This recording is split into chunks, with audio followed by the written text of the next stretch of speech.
Hello दोस्तों, आप सबों का स्वागत है मेरे YouTube चैनल परदुम महतो में। तो दोस्तों, इस वीडियो में हम लोग सीखने वाले हैं रैखिक समीकरणों के हलों की संख्या के बारे में एक रामबाण तरीके से, ऐसे तरीके से जो एक बार पढ़ लिए तो आप जिंदगी में कभी आपको इसे दोबारा याद करना नहीं पड़ेगा।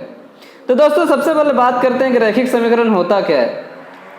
रैखिक समीकरण उन्हें कहते हैं जो रेखा एकदम सीधी करती है। जैसे ये देखिए, पेज का ये लाइन है, ये पेज का लाइन एक रैखिक समीकरण है, ये दूसरा लाइन एक रैखिक समीकरण है, ये एक तीसरा रैखिक समीकरण है। तो जब दो रैखिक समीकरण होते हैं तो उनके वे जब एक दूसरे से मिलते हैं तब जिस पॉइंट पे वो मिलते हैं उस पॉइंट के निर्देशांक को हम लोग कहते हैं उसका हल। जैसे इस यहाँ पर देखिए, दो लाइन इस बिंदु पर मिले हैं तो यह बिंदु उनका हल होगा।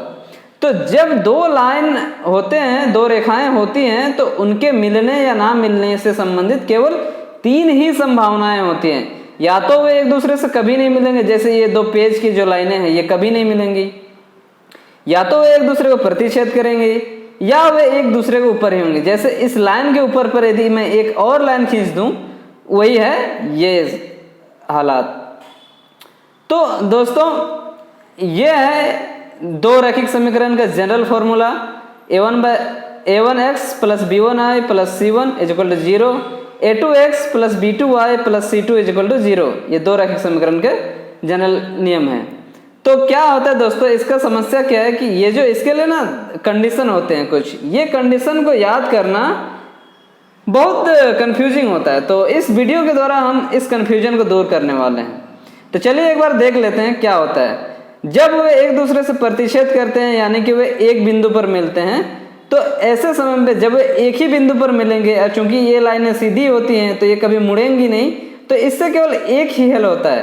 तो जब वे रेखा एक दूसरे को प्रतिच्छेद करती हैं तब वो एक ही हल होता है। चूंकि एक ही हल होता है इसलिए एक को हम लोग अद्वितीय भी कहते हैं, इसलिए अद्वितीय हल कहते हैं, और इसे प्रतिच्छेदी रेखाएं कहते हैं। और इसका कंडीशन होता है a1/a2 is not equal to b1/b2। चलिए आगे बढ़ते हैं। जब एक रेखा के ऊपर दूसरी रेखाएं हों, जैसे इस लाइन के ऊपर यदि और एक लाइन ड्रॉ कर दिया जाए तो वो एक कंडीशन हो। तो दोस्तों देखिए, इसमें क्या होता है कि जब एक ही लाइन के ऊपर दूसरी लाइन भी है तो ये तो हर बिंदु पे मिल रहे हैं, यानी कि हर बिंदु पे हम एक सॉल्यूशन निकाल सकते हैं। और एक लाइन में बिंदुएं असंख्य होती हैं, इसलिए हल भी असंख्य होंगी, इसलिए मेनी सॉल्यूशन। और इन रेखाओं को संपाती रेखा भी कहा जाता है। और इनका कंडीशन होता है a1/a2 is equal to b1/b2 is equal to c1/c2।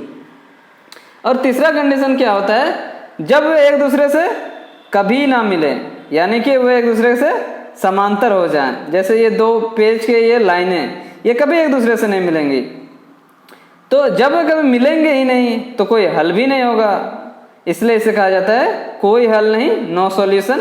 और इन्हें समांतर रेखाएं कहा जाता है। और इनका शर्त होता है a1/a2 is equal to b1/b2 not equal to c1/c2। तो दोस्तों, ये सब तो आप सबों को पता ही था, इसमें कोई नया बात नहीं है, फिर भी मैंने एक बार बता दिया जब इस टॉपिक पे बात ही हो रहा है। तो दोस्तों, इस वीडियो का मूल रहस्य है कि इन चीज़ों को कैसे याद किया जाए, कैसे इनको याद किया जाए कि कभी भूले ना। तो चलिए दोस्तों सीखते हैं। इसके लिए मैं आपको एक कहानी सुनाने जा रहा हूँ। दोस्तों, मान लीजिए तीन दोस्त बोर्ड एग्जाम में एग्जाम देने गए हैं। एक दोस्त ऐसा होता है जो पढ़ता है और अपने से हल करता है, वो अपना एक यूनिक अपने तरीके से एग्जाम लिखता है। एक दोस्त ऐसा है जो जाता है, किताब से रट के जाता है और किताब में जैसा होता है वैसे एज इट इज लिख के आता है। और एक दोस्त ऐसा होता है उनमें से जो कुछ लिख के ही नहीं आता है। तो दोस्तों, किसको कैसा हल मिलेगा? जो अपने से यूनिक सॉल्यूशन लिखेगा, मास्टर को पढ़ते ही लगेगा वाह यार, ये तो मैंने पहली बार देख रहा हूँ, और चीजें रिलेवेंट भी रहेंगी, तो उस समय मास्टर खुश होके उसको बहुत ज्यादा नंबर दे देगा। और दूसरा जो दोस्त है जो एज इट इज लिख के आएगा, वो पढ़ते ही अरे यार ये तो किताबों में जैसे वैसे लिखा है, वो सोचेगा ये जरूर कुछ ना कुछ चोरी वोरी किया होगा, तो इसलिए वो उसे एवरेज सा मार्क दे देगा। वो उसे फेल भी तो नहीं कर सकता, क्योंकि यदि कॉपी रीचेक हुआ तो फिर नंबर देने ही पड़ेंगे, तो इसलिए उसको वो एवरेज सा मार्क देता है। और ये क्या करता है कि जाके ये तो कोई हल ही नहीं करता है। तो यदि आपका पेपर ब्लैंक रहेगा तो आपको तो कोई नंबर ही नहीं मिलेगा, कोई नंबर नहीं मिलेगा ना। तो दोस्तों आप सोच रहे होंगे कि मैं ये कहानी क्यों बता रहा हूँ। तो दोस्तों देखिए एग्जाम में क्या होता है, जो सबसे यूनिक सॉल्यूशन किया उसको सबसे ज्यादा मार्क मिला, यानी कि उसको रैंक मिलेगा सबसे पहले। देखिए यहाँ पर देखिए, इसको हम लोग रैंक के हिसाब से देखते हैं। पहले कटा है पहला रैंक, इसमें कोई कटा ही नहीं है, ना तो फर्स्ट में रैंक ना तो लास्ट में रैंक, यानी ये बीच में है। और इसमें देखिए, इसमें देखिए